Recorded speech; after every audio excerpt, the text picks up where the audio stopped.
बीड जिल्ह्यात वाढलेली गुन्हेगारी आणि त्याचबरोबर ज्यांच्यावर अन्याय होतो, न्याय मिळत नाही, अशा लोकांसाठी आता बीडचे पोलीस अधीक्षक नवनीत कावंत जे आहेत ते ॲक्शन मोडवरती आहेत। म्हणूनच बीड जिल्ह्यातले जे प्रत्येक पोलीस स्टेशन आहे त्या पोलीस स्टेशनला जनता दरबार भरवा असे सक्तीचे जे आदेश आहेत पोलीस अधीक्षक नवनीत कावंत यांनी काढलेले आहेत। आणि त्यामुळे सकाळी शनिवारचा आजचा दिवस आहे आणि सकाळी 10 वाजल्यापासून अशा पद्धतीनं त्या पोलीस स्टेशनमध्ये पोलीस निरीक्षक असतील आणि त्यांचा स्टाफ असेल अशा पद्धतीनं नागरिकांशी संवाद साधतात आणि नागरिकांच्या ज्याही चर्चा आहेत, ज्याही त्यांच्या मागण्या आहेत ते रीतसर ऐकून घेण्याचं काम करतात। आणि त्यानंतर या ठिकाणी जर बघितलं गेलं तर FIR जो आहे त्याची नोंद केली जाते। अशा पद्धतीनं जवळपासचा हा तिसरा आठवडा आहे आणि आठवड्याच्या शनिवारी संपूर्ण वेळ हे नागरिकांमध्ये घाला असे आदेशच आता नवनीत कावंत जे बीडचे पोलीस अधीक्षक आहेत त्यांनी काढलेले आहेत। माझ्यासोबत इथले पोलीस निरीक्षक आहेत बंटेवाड, त्यांच्याशी बातचीत करण्याचा प्रयत्न करतोय। काय नेमकी संकल्पना आता इथं राबवताय तुम्ही? माननीय पोलीस अधीक्षक साहेब यांनी मागील 3 आठवड्यापासून तक्रार निवारण दिन आम्ही घेत आहोत वरिष्ठांच्या सूचनेप्रमाणे। याच्यामध्ये ग्रामीण भागातील आहेत की ज्यांचे बरेच दिवाणी मॅटर असतात, अदखलपात्र स्वरूपाचे असतात आणि काही गुंतागुंतीचे मॅटर असतात। तर त्यामध्ये आम्ही अर्जदार गैरअर्जदार ह्या दोघांनाही पोलीस स्टेशनला बोलवतो समोरासमोर आणि त्याच्यामधून जी काही कायदेशीर कारवाई करता येईल, जर दिवाणी स्वरूप असेल तर त्यांना आम्ही न्यायालयात दाद मागून त्यांना चांगलं कायदेशीर मार्गदर्शन करून तो विषय संपवतो।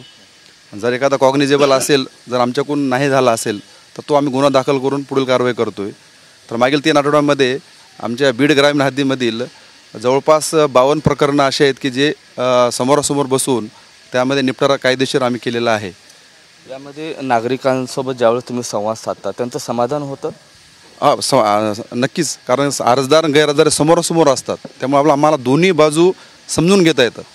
कारण आपल्या बीड ग्रामीण हद्दीमध्ये बरेच प्लॉटिंगचे आहेत की जे दिवाणी स्वरूपाचे मॅटर असतात। प्रत्येकजण येतो की माझ्या जमिनीवर अतिक्रमण झालेलं आहे, माझा 7/12मध्ये हे आहे, असे बऱ्याचपैकी दिवाणी स्वरूपाचे आहेत आणि समोरासमोर आल्यामुळे दोघांनाही ते समजल्यामुळे त्यातून इतर कुठला जो आहे एखादा मारामारीचा विषय तो होत नाही आहे आणि 80-90% बऱ्यापैकी समाधान होते। नक्कीच एक अत्यंत चांगलं पाऊल असं म्हणलं तरी वावगं वाटणार नाही। माझ्यासोबत जे तक्रारदार आहेत त्यांच्याशीही बातचीत करण्याचा प्रयत्न करतोय। तुम्ही आज इथं पोलीस स्टेशनमध्ये आलाय, काय नेमकी तुमची तक्रार होती? साहेबांशी तुम्ही संवाद साधलाय, समाधानी आहात? हां, माझ्या शेतासंदर्भात काय जे होतं माझ्या अडचणी साहेबांना सांगितलं सविस्तर आणि ते त्याचं जे ते योग्य ते निवारण करण्याचा प्रयत्न चालू आहे त्यांचा। किती दिवसापासून तुमचं प्रकरण होतं आणि आता इथं आल्यानंतर कसं वाटतं? आमचे जवळजवळ 4-5 वर्षापासूनचं प्रकरण, पण हे दुसरा आठवडा आहे मला बोलवत आहेत साहेब।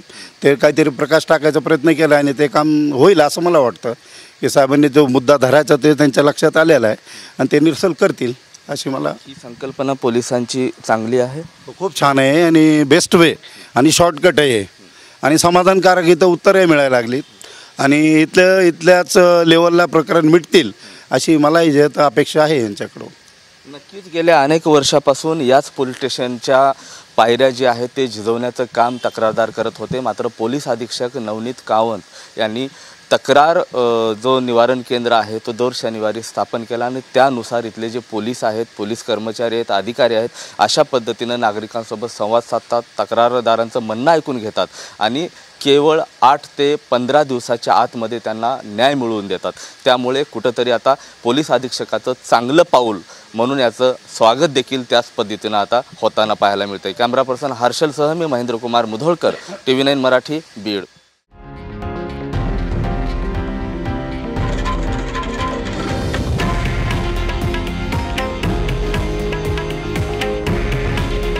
हे आहे देशातील नंबर 1 न्यूज नेटवर्क आणि आपण पाहत आहात TV9 मराठी।